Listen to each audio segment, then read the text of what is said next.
All I wanted was to celebrate my son's big day, but my boomer parents stole the spotlight yet again. From guilt trips to tantrums, they made his graduation all about them, and now I'm seriously considering cutting them off for good before they ruin another milestone. I just need to vent. My son's high school graduation was earlier this week. I had invited my parents, both in their late 70s, at the beginning of the year. They kept seesawing on whether they were coming or not. They eventually agreed to come about 3 weeks before graduation, which was okay. Cool. They had to drive in from out of state. On the day of, the schedule was pretty clear to them. The ceremony starts at X time. Doors open an hour beforehand. Be there 15 minutes before that because that's when parking opens. Parking was going to fill up quickly because over 250 kids were graduating. And some of these kids had about 7 generations of families showing up. I told them to meet me at the parking garage 15 minutes before the doors opened. So what do? Leave their hotel, located 25 minutes away, 1 minute before that. Got beached at for not waiting for them, even though 15 minutes after the doors opened, it was turning into standing room only. When we realized they weren't going to be there in park by the time the doors opened, my husband, other kid, and I went to wait in line. Thank goodness we did because about 5 minutes later, the line was down the street to the next block over. They wanted us to come back out to get them, which was impossible because the sea of people was all pushing one way. Not about to battle an entire army of people to get back out. No other way out either. We were lucky to get in when we did and get the seats we did because by the time my parents texted that they had arrived, it was turning into standing room only. My mom then spent the entire first part of the ceremony people watching with a super judgy face. Kept telling my other kid that the lady with all the piercings and tattoos probably doesn't have a job, is going nowhere in life, etc., etc. I shushed her and got the look, which no longer affects me since I just spent the last 18 years improving the look. Also, for some reason, my son's full middle name didn't get read out. They just said his initial instead. I don't know why or how it got missed, but I nearly missed getting pictures of my son getting his diploma on stage because she was beaching about it. Some pictures turned out blurry because she kept smacking my arm. Luckily, my husband got some pictures, but, holy crap. I would have cried if we didn't get some sort of decent picture. She snapped at my other kid because we did the whole cheering thing when his name was called. Compared to the other people in the arena, I doubt he even heard us since it was just me and the other kid. Husband couldn't because he was trying to line up shots around people walking in front of us, and his brain couldn't do 2 things at once, lol. One of the kid speakers, class president, maybe, was talking about evolution and how we got to the point we are at today, and my mom complained about that. They should be thanking God. God got them here. Not even a Christian school, mother. She also complained because some of the young ladies were wearing headscarves. They let them in this school. Like Jesus H. Christ on a cracker. It's a effing public school, Mom. There's still people too. Just like you. Though probably less of a beach. Also got comments from her about the kids with green hair, blue hair, purple hair, and one girl with clown clothes on. They're going nowhere in life. They just graduated. Their life is just starting. The girl with the clown clothes was wearing a bunch of different graduation cords and had her name in the program with several scholarships listed. I pointedly told my other kid, and this is why we don't judge people based on their looks. They have tried to talk my son out of going to his choice of college. They think it's going to be too far away for me. Once we drop him off, we have to move across the country because of military orders and that it's in a bad part of town. They're trying to paint some picture that my son is going to be stabbed, shot, mugged, and left for dead. The city the school is in has some crime, obviously, but the college itself has released their safety reports and hasn't had many issues or crimes. I use her favorite line when I voice a worry. It's all up to God. I'm not even religious or Christian anymore. Managed to get the look again when I said that. They are here for the rest of the weekend. We have another promotion ceremony for the other kid this weekend, 8th grade. So, send help. I think dealing with them has given me gray hairs.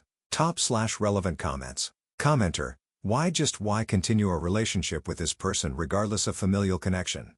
Ops response, she wasn't always this bad, or at least maybe not that I could see. I think once she realized I stopped giving a crap about her religion, she decided it was time for the gloves to come off. Even though I have told her that's one of the main reasons I have issues with Christian beliefs. I moved away 4 years ago to be with my husband and haven't really seen her much since then. I never visit back home, and she has only come out this way once before. I only invited her because my son and she used to be close, and he wasn't opposed to the idea of her coming. Commenter 2. One of the hardest lessons for me to learn was that accepting or extending invitations made out of obligation was almost always a mistake. It took being ambushed by my elder siblings and pressed for money to make me say no more and to stop caring about keeping the peace. Ops response, yeah. My husband and therapist have been helping me understand and set boundaries. I still waver, obviously, but I've also made improvements. Like, I no longer feel obligated to call her every single effing day. I've been sticking with a twice-monthly short phone call, mainly to be like, "You still alive? Okay, great, call you later." Commenter 3. I just want to comment on the look. It hurt my feelings and scared me when I was a kid. It was such a look of absolute venom and hatred. Anyway, I remember when I finally recognized that the look was a ridiculous tactic to try on a grown woman. Like, seriously, Mom, do you think narrowing your eyes, pursing your lips, and looking at me with hate is a good move? I just roll my eyes when she does it now. Nice try. You gonna ground me now? Take away my phone privileges? Give me a effing break. Response: I don't even use the look that much. Rarely for my kids because I'm a firm believer in talking through things with them rather than glaring at them or trying to spark my laser beam into their skull. I did match the look my mom gave me, and you could see the initial shock when I gave it back to her. Don't think she realized I can give it back just as easily. Update 3 weeks later. I've gotten a few DMs from people wondering if I made it through my parents' visit. I did make it through, but my relationship with my mother did not. We are currently not on speaking terms. Well, to be more specific, I am not on speaking terms with her. She has been refusing to accept that. The weekend after my post, we had made plans to meet at 10 a.m. They showed up at 8 a.m., ready to go with no place to go. They made plans to stay for so long, but made zero plans to fill that time, thinking I would magically come up with something to do at 8 a.m. on a Saturday morning. Like, I can't even think straight due to lack of coffee at this hour. I am not a morning person and have no idea where my bra is, but sure, I'll pull something to do out of my backside. They were just like, let's just do what you normally would do on a weekend. Which, no, let's not. 1. It'd be physically impossible for them to do, considering my mother probably needed a walker a decade ago, but refuses to use one because it ages her. 2. They have no interest in video games or board games. I already tried getting them to play a board game previously, and my mom stuck her nose up at that. And 3. There's a lot to do here, but 95% of the things worth doing are outdoors. My mom cries her head off if it's over 71 degrees outside. It's always, I'm melting. It's too hot, I'm melting. Like, she is the wicked witch of the Midwest. Also, my family and I don't really go out every weekend. We like being home. We like being alone. So there I was, scouring the internet for things to do with elderly people who can't walk in our area and still getting hit with go hike here or there or over there while wondering if parent daycare was a thing. Mom was chatting with my husband when she decided to start talking about her favorite subject, Emma, my stepsister/your stepdaughter. The way she gushes about Emma makes you think Emma craps out gold nuggets and pukes up diamonds, emeralds, and rubies, all while having the cure to cancer in her head. When our parents got married, she kept asking me, "Why can't you be more like Emma?" Like, I don't know, Mom. Maybe because I'm still a teenager while Emma is pushing 30 at the time.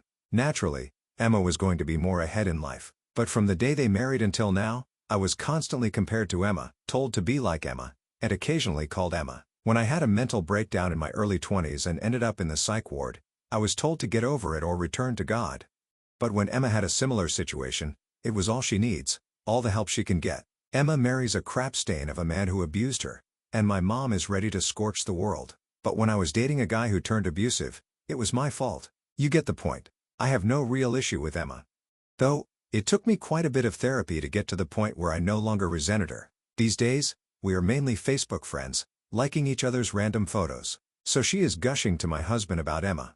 I'm only half listening until I hear her say, "Clear as effing day, Emma is like the daughter I never had." My husband and her husband went deer in headlights shocked. My son, 18, said, "WTF?" It took my daughter, 14, a few seconds longer to process what she heard, but even she caught it. She's not a morning person either. I basically just said, "Well, guess that's that. You can get the F out now."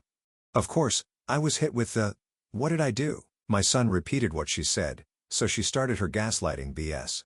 "You took it the wrong way. That's not what I meant," etc., etc. I think with the help of those who commented on my last post, I shined up my backbone a little because I just told her to get the F out.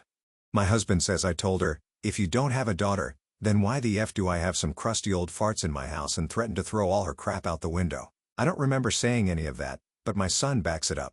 I don't remember a lot in the few minutes it took to get her tossed out. After she finally left my house, I broke down crying and got sick. I don't do confrontations very well. She keeps trying to call, text, and email me. My husband managed to get her blocked on my phone, so at least I don't get bombarded with calls and texts anymore. On the first day, before I blocked her, I had over 50 missed calls and 40 text messages from her. She also managed to fill up my voicemail, not that I listened to any of it. My husband deleted all of them for me too. She only has my old email account that I use for spam now, so I'm not really seeing those either. The last I looked, over a week ago, there were around 20 emails just from her. I'm also starting to get a few letters in the snail mail from her too.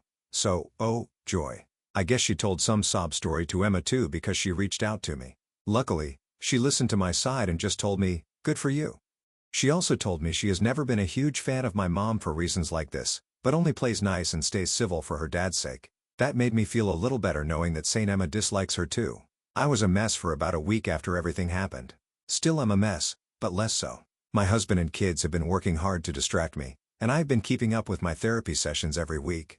She even got me in for an emergency session the next Monday. Luckily, my summer is about to get busy. Husband is taking a month off. We're having a garage sale, preparing to move to a new state, getting my son ready for college, so I will have plenty to do to keep my mind off things. I did tell my kids they were allowed to have a relationship with either grandma or grandpa, but they were both like, nah. They made my mom cry. Then they proceeded to demolish me in Mario Kart. Top/relevant comments. Commenter. You are free now.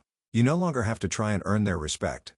You no longer have to deal with their expectations and no more of their BS. Start building your self-esteem and do not be like them to your children. Response. My therapist has been giving me some homework that is targeted towards self-esteem or self-confidence, something I have always been lacking. I'd like to think I've broken whatever parenting cycle in regard to my kids. I kind of viewed how I was raised and how my parents parented me as a what not to do guide. My kids and I have a great relationship. Both have said they feel comfortable coming to me for any reason and have done so. Commenter 2. You've absolutely broken the cycle of abuse, and you should be so proud. I'm going to make an assumption that you're Gen X just based on your kids' ages and such, though it's true for older millennials as well. It's been our generation's curse as well as our privilege to break the cycle of abuse, to recognize that kids are humans with feelings and thoughts, and that we never deserve to be treated the way we were either. I see it daily, a generation fighting their damnedest to not be like their parents. I think we're succeeding. I really truly do. Not only are the kids going to be alright, but so are we. Congrats on the shiny steel spine. But dude, seriously? You'll let them beat you in Mario Kart? Ops response. According to Google, I'm a millennial, 87. I was born late to my mom, 39 at the time, and had my oldest young, 19. But I do agree. I see a lot of people my age trying to raise their kids differently. Even when my kids were young, I gave them choices on various matters: hair, clothes, friends. Obviously, not so much on food. Otherwise, we'd be eating chocolate cake for dinner daily. My mom never liked that I allowed my son to have longer hair or allowed my daughter to dress emo, goth/emo, lots of black involved. In my defense, I haven't played Mario Kart in ages while they play it every so often. May have to practice secretly so I can get my revenge.